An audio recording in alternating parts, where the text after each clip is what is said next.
안녕하세요. 금요사건 파일 디바제시카입니다. 오늘 사건은요, 금사파보다는 토요 미스테리에 더 어울리지 않을까라고 제가 한참 고민을 했을 만큼 참 여러 의문점이 남는 특이한 사건입니다. 아마 여러분도 들으시면서 계속 갸우뚱하실 거예요. 그 점 유의하시고 시작해 볼게요. 2001년 10월 30일 오후 3시, 강원도 고성경찰서에 앳된 두 남자가 체포되어 들어옵니다. 그들은 20살 황씨 그리고 23살 이씨였어요. 혐의는 강도상해인데 둘은 우선 구치소에 수감된 채 조사를 받습니다. 근데 그 와중에 중대한 첩보가 입수되죠. 둘 중에 이씨가 지금 머물고 있는 이 구치소에서 내가 예전에 사람을 죽인 적이 있다 라고 떠벌렸다는 거예요. 근데 여러분 혹시 그거 아세요? 구치소에 있는 범죄자들은 거기서 만난 이들 앞에서 약간 센 척 하려고, 그러니까 허세를 떨기 위해서 범죄를 부풀리는 경우가 있다고 합니다. 생각보다 많대요. 참 한심하죠. 근데 고성경찰서는 이걸 그냥 넘기지 않았습니다. 신원조회상 두 사람이 과거에도 여러 번 강력범죄를 일으킨 전과자들이었기 때문입니다. 황 씨의 경우는 특수강간, 특수절도, 징역형 산 적이 있고요. 또 이 씨는 청소년을 대상으로 한 성범죄에 강도 전과가 있습니다.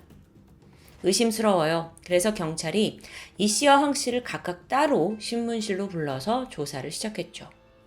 그 중에서도 특히 더 불안한 모습을 보이는 건 황 씨였습니다. 이 말인즉슨 자백을 할 가능성이 더 높다는 거죠. 신문을 하는데 처음 황 씨는 결코 살인을 저지른 적이 없다라고 주장해요. 근데 경찰이 이때 뭐라고 하냐면, 야, 너 어떡할래? 다른 방에서 그 이 씨가 다 자백을 했어. 너 안 불면 너만 불리해져. 이렇게 밀어붙이는데요. 물론 사실이 아니었습니다. 참고로 이걸 심리학적으로는 죄수의 딜레마라고 합니다. 두 범인 중에 만약 한 명이 범행을 자백할 경우 부인한 다른 한 명에게 가중처벌을 받을 수 있다는 부담을 주는 거죠. 황 씨가 여기에 넘어갔어요. 그러면서 털어놓죠. 저는 그냥 도와준 것 뿐이에요. 그렇게 그들이 오랫동안 묻혀놨던 범행이 수면에 드러납니다. 황 씨에 따르면 그는 이 씨의 주도하에 속초에 있는 한 콘도에서 40대 남성을 강도 살인했습니다. 그리고 그 시신은 콘도 주변 공동묘지 옆에 안매장했대요. 근데 이때 시신이 한 구가 아니었죠. 남성과 함께 있던 여성도 함께 구덩이에 던졌다는 거예요. 근데 그 여성의 생사는 모르겠고 황 씨는 지금 자기가 말하는 게 아는 전부라고 합니다. 경찰이 신속하게 이 씨가 있는 다른 방으로 향했어요. 그리고 같은 방식으로 신문을 진행했죠. 황 씨가 지금 다른 방에서 살인 다 자백했고 주범이 너라는데 너 이거 어떻게 된 거냐? 그랬더니 이 씨 또한 크게 흔들렸습니다. 이대로라면 자기가 모든 죄를 뒤집어 쓸지 모르잖아요. 결국 그는 자백을 시작하는데 심지어 더 자세한 내용이었습니다. 지난 2001년 7월 8일 새벽 2시, 이 씨와 황 씨는 속초의 한 콘도 별관에 침입합니다. 참고로 이 둘은 동네 친구였는데 유흥비를 마련하기 위해 강도짓을 계획한 거였어요. 콘도에 가서 한 방에 들어갔고 거기에 있던 남성을 살해하고 또 여성에게는 상여를 입혔다고 말해요. 그런데 이 이야기를 듣던 경찰들이 한 가지 이상한 점을 느낍니다. 이 씨의 자백이 구체적이긴 한데 어딘가 앞뒤가 잘 맞지 않는 거예요. 그래서 경찰이 계속 꼬치꼬치 캐물었죠. 여기에 이 씨는 또 말을 계속 바꾸고요. 그래서 경찰이 다 들은 걸 토대로 퍼즐을 맞춰봅니다. 그랬더니 이 씨가 말하는 이 전말이 맞아떨어지기 위해선 공범이 최소 3명이 되어야 해요. 이게 형사의 촉으로 발견한 거죠. 그래서 경찰이 가서 야, 너 공범 있잖아. 그건 왜 말 안 해? 집중적으로 추궁합니다. 그러자 끝내 이 씨는 제3의 인물에 대해 자백합니다. 바로 그 길로 26살 방 씨가 긴급 체포되었죠. 방 씨 또한 특수 절도 전과 있고요. 사실 이 황 씨, 이 씨, 방 씨 이 세 사람이 동네에서 친하게 지내던 형 동생 사이더라고요. 그렇게 세 사람의 자백을 모두 종합한 그날의 상황은 이렇습니다.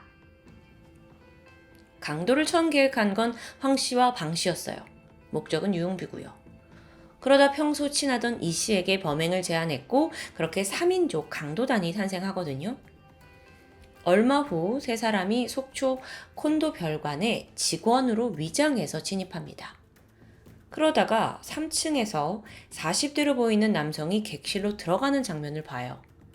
이때 남성은 휠라 상의를 입고 있었고요. 세 사람은 빠르게 행동했습니다. 먼저 이 씨가 똑똑똑 하고 객실 문을 두드려요. 직원인데요. 욕실에 문제가 있다고 하셔서요. 안에 있던 남성은 별 의심 없이 문을 열었죠.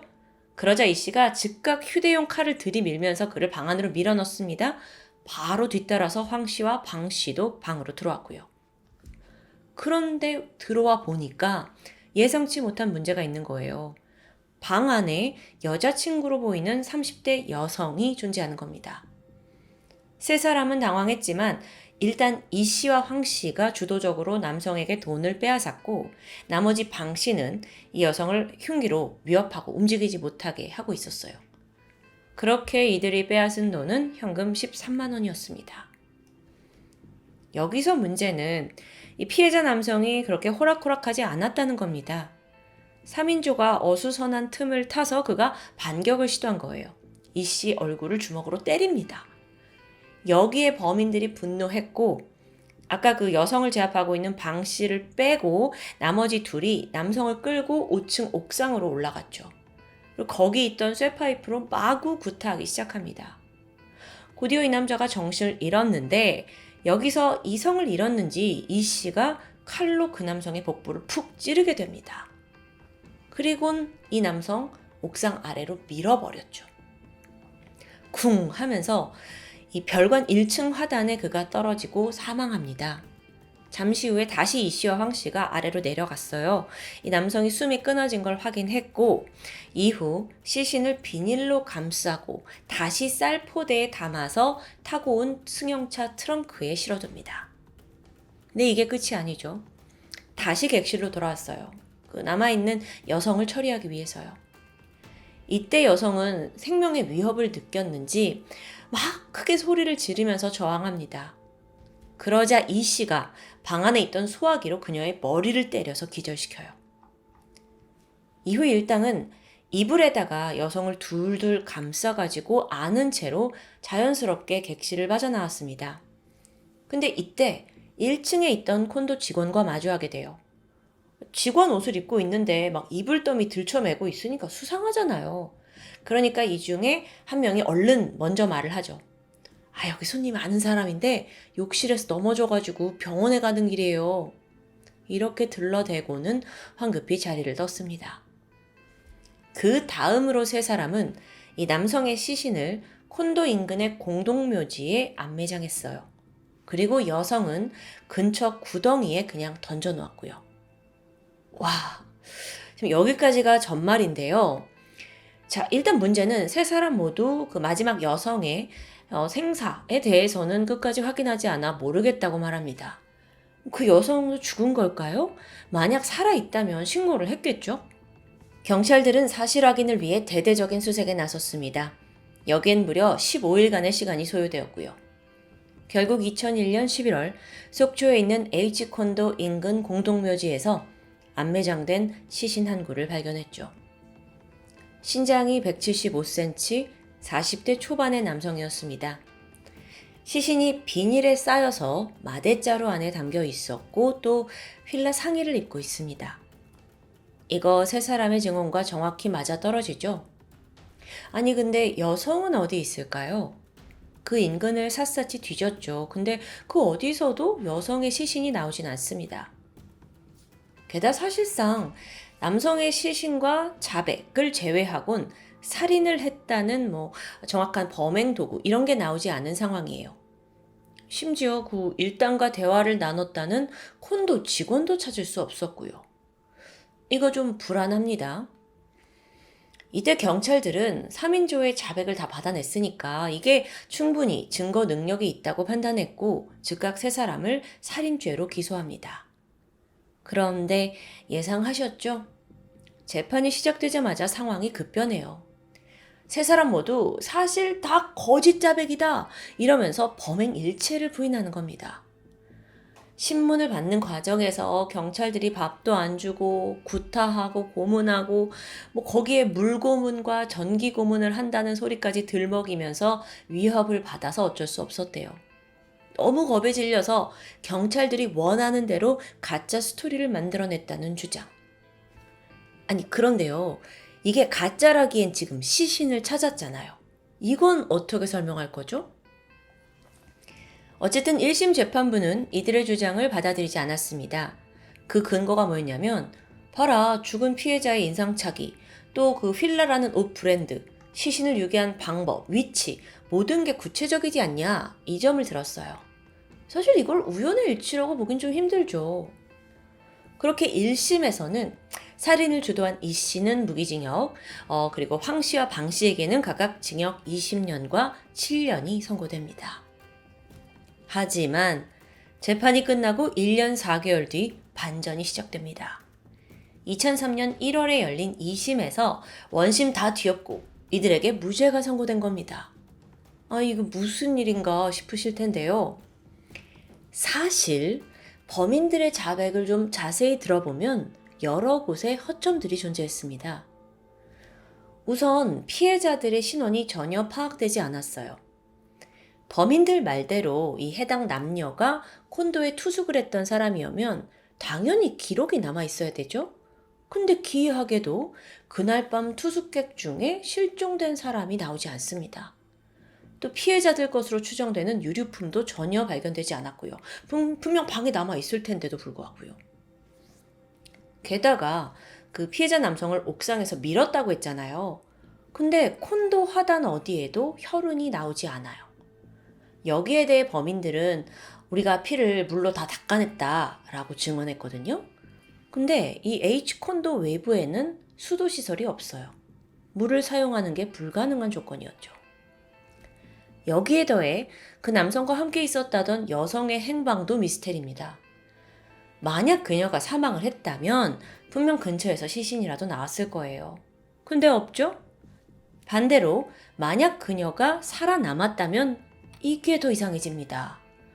가까스로 도망친 그녀가 신고를 하지 않았다는 게 이게 도저히 말이 되지 않으니까요. 또 다른 허점은 범인들의 증언과 시신의 상태가 맞지 않았다는 겁니다. 범인들은 분명 이 씨가 그 남성을 칼로 찌르고 옥상에서 떨어뜨렸다고 했죠. 당시 콘도의 높이가 약 15m 정도였는데 거기서 떨어뜨렸다는데 정작 나중에 발견된 그 시신에는 골절이 하나도 보이지 않는 겁니다. 이상하네. 게다가 복부를 찔렀다라는 증언과 달리 피해자 상의에 칼로 찔린 흔적이 없어요. 아니 여러분, 물론 아주 희박한 확률로 피해자가 골절 없이 옥상에서 떨어져서 사망을 했고 또 이 옷에 상처가 없으니까 이렇게 옷을 이렇게 들어 올린 채 칼에 찔렸다고 해볼게요. 근데 그래도 이상한 점은 여전히 남아있다는 거예요. 그건 바로 시신이 완전히 백골화된 상태로 발견됐다는 겁니다. 백골화요. 시간을 좀 볼까요? 범인들이 자백한 날짜는 2001년 7월 8일. 그리고 시신은 그해 11월 18일에 발견되었습니다. 물론 비닐로 마대자루로 쌓여서 보관된 시체였는데 그렇다 하더라도 불과 4개월 만에 완전히 백골화가 되는 건 이건 거의 불가능하다고 해요. 이 시신을 살펴본 국가수 법의학자에 따르면 발견 당시에 딱 봤을 때 이게 사망한 지 적어도 3년에서 5년은 지난 상태로 보였다고 말합니다. 그리고 이렇게 되려면 좋게 1년은 기다려야 된다. 1년 이상이 된 거다. 라고 말하는 게 전문가의 소견이었고요. 근데 날짜가 맞지 않죠. 근데 또 끝이 아닙니다. 시신이 입고 있던 옷도 생각해보면 계절과 맞지 않아요. 범행은 7월 한여름에 발생했다는데 이 시신은 가을용 등산복을 입고 있었습니다. 게다가 안에 티셔츠와 셔츠까지 다 갖춰 입고 있었고요. 이게 아무리 봐도 여름에 사망한 사람의 시신이라고 보기 어려운 거예요. 마지막으로 이 범인들이 자백을 계속해서 번복했다는 것도 논란입니다. 범행 날짜, 도구, 대상, 살해 방법에 대해서 수없이 그게 아니고요. 이거다. 이러면서 말을 바꿔왔어요. 처음엔 날짜가 2000년이라고 하더라고요. 근데 조사를 해보니까 세 사람이 각각 정신병원, 교도소에 수감되어 있을 때입니다. 아예 셋이 모일 수조차 없는 상황이라고요. 그래서 경찰들이 이거 말이 안 되지 않냐 하니까 그게 아니고요 하면서 말을 바꾸더니 2001년 6월이래요.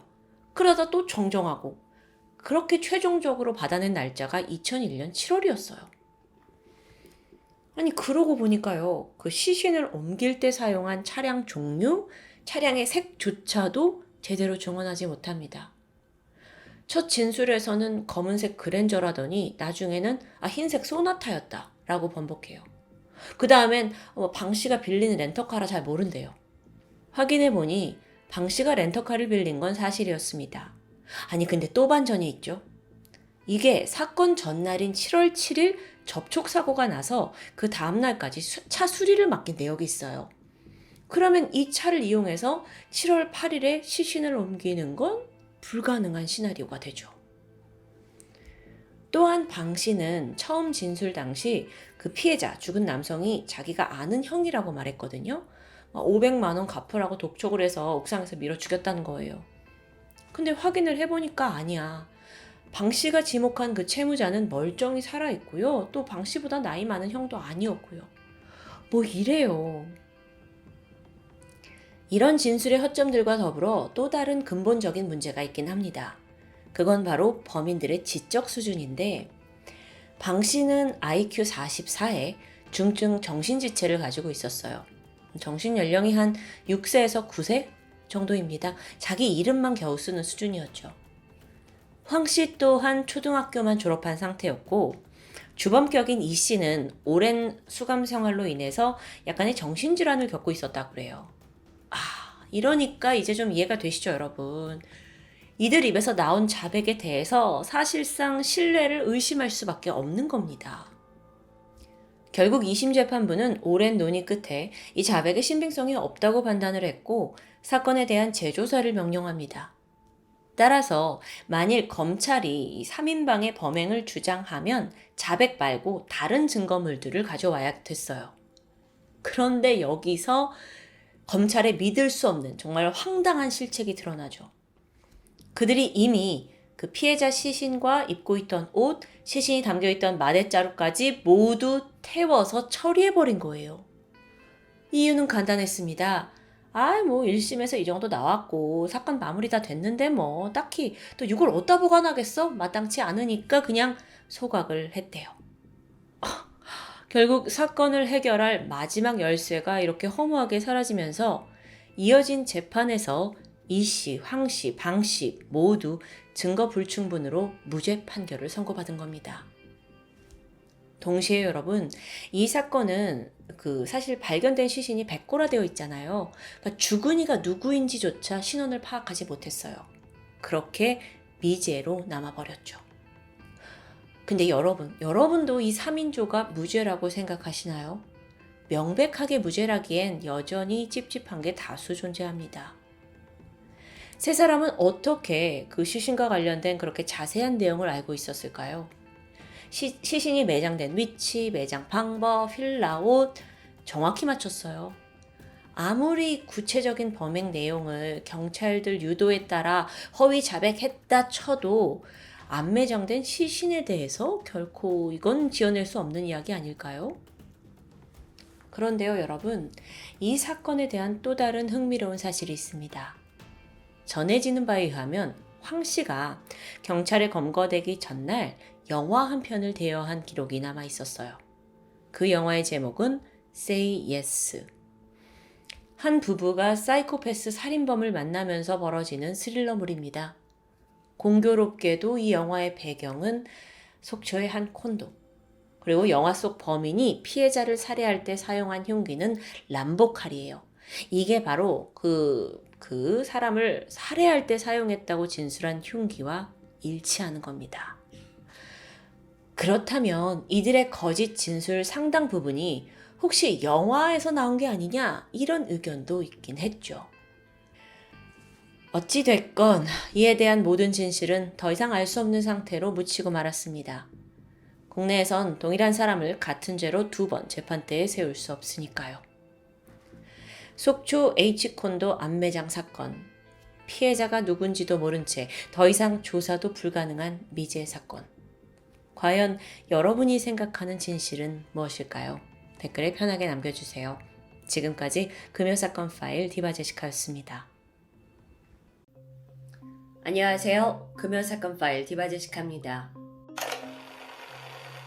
2000년 8월 18일 전라남도 나주시 봉황면 산골에 위치한 이 황치마을은 시골이라 저녁 8시만 넘어도 고요해지는 곳입니다.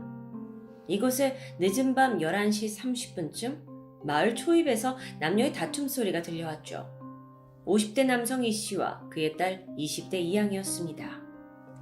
이양은 나주에 있는 한 종합병원에서 간호사를 근무하고 있었습니다. 쉬는 날이면 고향집에 내려와서 부모님의 농사일을 도와주는 성실하고 착한 딸이었죠. 이날도 이양은 야간 근무를 마치고 낮 12시쯤 집에 와서 어머니 일을 도왔습니다.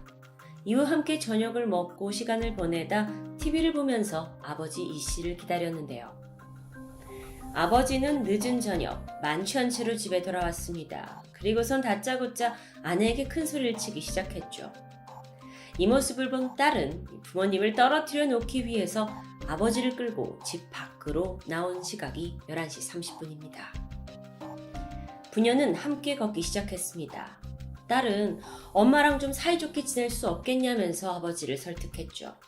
그러면서 개천 쪽을 함께 걷자고 했지만 이미 술에 취한 아버지는 가깝게 보이던 정자에 들어 누워버렸고 딸은 포기한 듯 아버지 곁을 떠나 150m쯤 떨어진 만봉천을 향해 혼자 걸어갑니다. 아버지는 딸의 모습을 바라보다가 그대로 잠이 들고 말았습니다. 그리고 1시간 후 정자에서 깨어났고 일단 집으로 돌아갔는데요. 그는 딸 역시 집에 와 있을 거라고 생각했습니다. 하지만 없었죠. 걱정이 되긴 했지만 딸이 택시를 타고 나주 시내에 있는 자신의 자취방으로 돌아갔을 거라고 짐작했고 그렇게 그날 밤을 보내게 됩니다. 다음날 아침 부모는 딸이 근무하는 병원에 아직 출근하지 않았다라는 소식을 듣고 즉각 걱정되는 마음을 안고 자취방으로 찾아갔죠. 하지만 여기에도 딸은 없었습니다. 불길함을 느낀 부부는 곧장 실종 신고를 접수했지만 이양의 행적은 이미 묘연해진 후였습니다. 그로부터 일주일이 지난 2000년 8월 25일 초등학생 한 명이 만봉천에 있는 청룡교 인근을 지나다 이상한 걸 발견합니다. 개천 풀더미에 동물의 사체 같은 것이 걸려 있었죠. 아이는 곧장 마을 노인에게 찾아갔고 뭔가 강가에 죽어 있어요 라고 말합니다. 그리고 현장에 도착한 그 노인은 그게 여성의 시신임을 깨닫게 되죠. 그런데 경찰이 출동했을 때 시신이 이미 개천물에 떠내려가고 있었습니다. 가까스로 그물망을 쳐서 이 시신을 건져냈는데 지난 이틀간 큰 폭우가 내렸는데 그로 인해서 개천물이 꽤나 불어난 상황이었죠. 그러니까 이게 조금만 더 늦게 발견했더라면 시신이 하류로 떠내려가서 영영 실종됐을 뻔한 아슬아슬한 순간입니다. 발견된 시신은 나체 상태였는데 물에 퉁퉁 불어있어서 간신히 성별 분간만 가능했습니다. 지문 대조를 한 후에야 신원을 확인할 수 있었죠. 일주일 전 홀로 만봉천으로 향했다가 사라진 이양이었습니다. 경찰은 지난 일주일 동안 시신이 만봉천을 표류한 것으로 추정합니다. 정확한 사망 원인을 알아내기 위해서 국과수에 부검을 의뢰하게 되는데요. 한여름이었고 또 부패가 너무 심해서 외상 흔적도 또 독극물도 쉽사리 밝혀내기 어려운 상황이었죠. 사인은 익사로 추정이 됐지만 부검에는 그 역시도 확실하지 않다라는 아리송한 답변을 내놨습니다.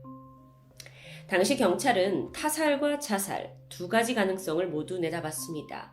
하지만 상식적으로 자살을 하려는 사람이 옷을 벗고 나체로 목숨을 끊는다라는 건 다소 납득하기 어려운데요. 유종 역시 자살 의혹에 반발했죠. 그러자 경찰은 이 씨가 입고 있던 옷이 물살에 벗겨져 당한 걸 수도 있다라는 주장을 펼칩니다. 하지만 지인들은 그녀가 절대 자살을 할 성향이 아니라면서 강하게 반박했는데, 좀 다른 방향으로 그녀가 어두운 밤길에 만봉천을 걷다가 물에 빠져서 실족사했을 가능성도 있습니다. 그런데 사망 추정일인 8월 18일, 만봉천은요, 아이가 뛰어놀 정도로 수심이 굉장히 낮았었죠. 게다가 아무리 유속 때문에 옷이 벗겨졌다 하더라도 브레이지어는 물론 끼고 있던 반지까지 모두 떠내려갔다고 보기에는 좀 어려운데요.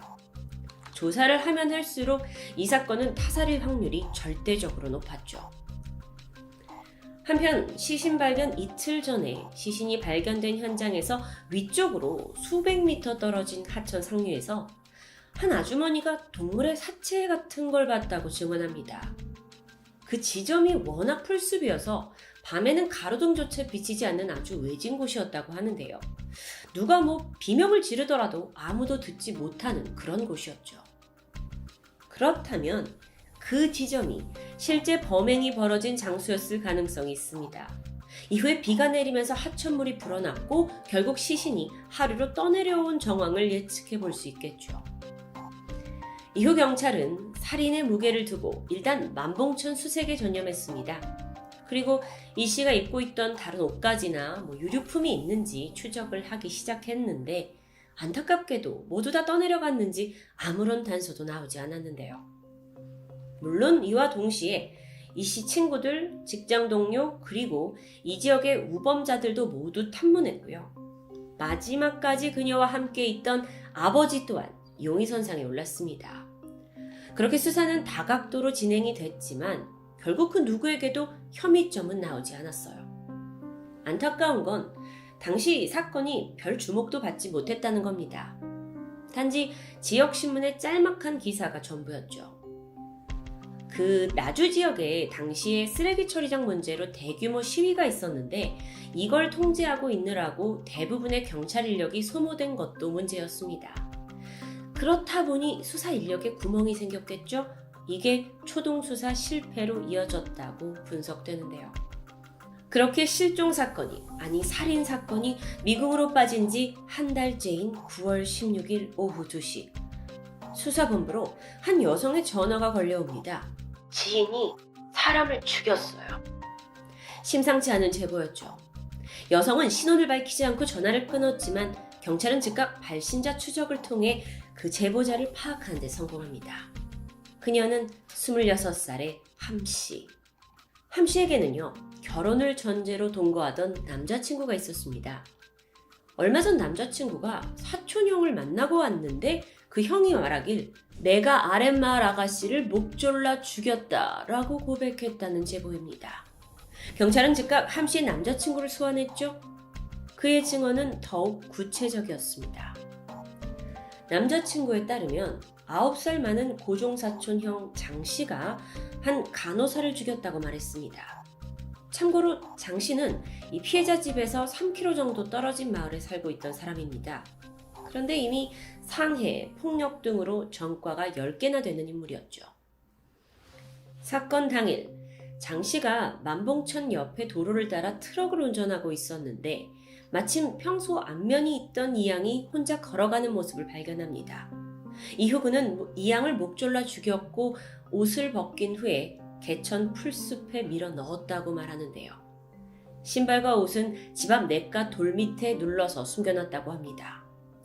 장 씨는 이 스토리를 사촌동생에게 털어놓으면서 자신의 알리바이를 만드는데 협조해달라고 부탁했던 겁니다. 여러분도 들으셔서 알겠지만 진술이 상당히 구체적이죠. 그래서 경찰이 이건 신빙성이 있다 라고 판단을 했고 즉각 장 씨를 찾아 나섭니다. 하지만 이미 그는 자취를 감춘 후였죠. 경찰은 그를 추적하기 위해서 수사력을 집중했습니다. 그렇게 6개월간의 추적 끝에 마침내 소재가 파악돼요. 그는 전라도 영광의 한 모텔에 있었습니다. 경찰이 숙소를 덮쳐서 장 씨를 체포했고 마침내 수사가 해결되나 싶었지만 장 씨는 자신의 모든 혐의를 강하게 부인합니다. 왜 그런 말을 했냐라는 것에 대해 단지 사촌 동생에게 1,000만 원을 빌리기 위해서 교통사고를 내서 사람을 다치게 했다라고 거짓말을 한 거라면서 동생이 이야기를 좀 과장되게 부풀린 거라며 왜 그런 일을 했는지 모르겠다라고 되묻기까지 했죠. 아니 근데 이게 동생의 거짓말이라고 하기엔 내용이 너무도 상세합니다. 그렇다면 혹시 뭔가 동생이 이게 연관된 건 아닐까요? 진실 여부를 판단하기 위해서 장 씨에게 거짓말 탐지기가 진행됐습니다. 결과는 거짓. 게다가 장 씨의 알리바이는 일관성이 없었습니다. 경찰은 계속해서 혐의를 추궁했고 장 씨는 끝내 입을 닫아버렸죠. 경찰은 결정적인 증거를 찾기 위해 나섰지만 그마저도 쉽지 않았습니다. 아니 그렇게 다 해결됐다고 생각했던 수사가 또 미궁에 빠져요. 그 사이에 장 씨는 혐의를 벗고 풀려나서 광주에서 가정을 꾸린 것으로 전해집니다. 하지만 추후 전과 8개가 더 더해져서 징역형을 선고받았다고 전해집니다. 세월이 흐른 후 2016년 한 방송을 통해 이 사건이 재조명되었습니다. 특히나 유력한 용의자였던 장 씨에 대한 내용이 집중적으로 다뤄졌는데 이때 그 당시 결정적인 제보자였던 사촌 동생이 인터뷰에 응하게 되죠. 그런데 뭐라고 하냐면 내가 잘못 진술한 거다 그러면서 돌연 말을 바꿉니다. 금전 문제로 형과 다툼을 하다가 그가 사람을 죽였다라는 거짓말로 공포 분위기를 조성했는데 이걸 자기가 진짜로 착각해서 경찰에 실언을 한 것 같다고 말했죠. 하지만 분명 그 당시의 사촌 동생은 그 피해자의 옷가지와 신발을 돌 밑에 눌러놨다라는 아주 구체적인 진술을 했습니다. 아니 과연 이런 게 단지 추측과 상상만으로 만들어낼 수 있는 이야기일까요? 유력 용의자 장 씨와의 전화 인터뷰를 시도하게 되는데 그는 제작진에게 강한 적대감을 드러내며 욕설도 서슴지 않았습니다. 한편 이 사건은 일명 드들강 여고생 살인 사건과 많은 유사점이 지목되면서 혹시 동일범의 소행이 아니냐라고 의심받기도 했었죠. 실제로 두 사건은 차로 20분 정도 되는 가까운 현장에서 각각 벌어졌고 또 두 사건 모두 피해자가 물가에서 익사했다는 점, 발견 당시 나체였고 끼고 있던 반지가 사라졌다는 점이 아주 유사합니다. 이양의 사건이 2000년 8월, 그리고 드들강 사건은 그로부터 6개월 후인 2001년 2월에 벌어졌다는 점에서 시기도 비슷합니다. 하지만 오랜 시간 미제로 남아있던 이 드들강 사건은요, 2016년 재수사 끝에 드디어 범인 김도령이 검거됩니다. 광주에 살고 있던 그는 평소에도 물가를 좋아해서 인근 하천에서 낚시를 즐겼다고 합니다. 과거에 채팅을 통해서 만난 여성을 강가에서 성폭행한 혐의도 있었죠. 이양이 살해된 만봉천 역시 광주에서 많은 낚시꾼들이 찾는 곳이었습니다. 그렇다 보니까 이 김도령이 이양 살인 사건의 범인이라는 강한 의혹이 제기됩니다. 하지만 그 여부는 여전히 미궁 속에 빠진 채 김도령은 현재 드들강 사건으로 무기징역을 선고받고 수감 중입니다. 사실 조금 더 살펴보면 동일범 소행이다 라고 확정짓기에는 다소 무리가 있는 것도 사실입니다. 드들강 사건은 벌어진 시기가 겨울이라서 피해자 체내에서 DNA를 검출해낼 수 있었죠. 하지만 이 이양 사건은 시신의 부패 상태가 너무 심해서 DNA를 검출할 수 없었습니다. 그러니 사건이 많은 점이 유사하다고 해도 함부로 김도령을 살인범으로 볼 증거가 없었던 겁니다. 결국 이 가능성 역시 유의미한 결과를 남기지 못하고 사라지고 말았죠. 이렇게 답답한 상황이지만 전남경찰청 미제사건 수사팀은 범인을 잡을 때까지 철저한 수사를 멈추지 않겠다고 밝혔습니다. 그리고 여전히 주변 인물과 제보를 바탕으로 단서를 찾고 있다고 하는데요. 앞서 거론된 이 장 씨 역시 유력 용의자로 올려놓고 계속해서 그를 주시하고 있습니다. 부부의 소중한 딸을 무참히 살해하고 감쪽같이 사라진 범인. 딸과 마지막을 함께했던 아버지는 이 사건 이후 막심한 후회와 고통 속에서 하루하루를 버티고 있습니다. 사건의 범인은 모두가 의심했던 그 인물일까요? 아니면 다른 사건에 가려진 제3의 인물일까요? 비록 많은 시간이 흘렀지만 사람들의 기억에서 이 사건이 잊히지 않길 바랍니다. 그리고 소중한 딸을 잃은 유가족과 억울한 죽음을 맞은 이양의 한이 조금이나마 풀리기를 바랄 뿐입니다. 금요 사건 파일 디바제시카입니다.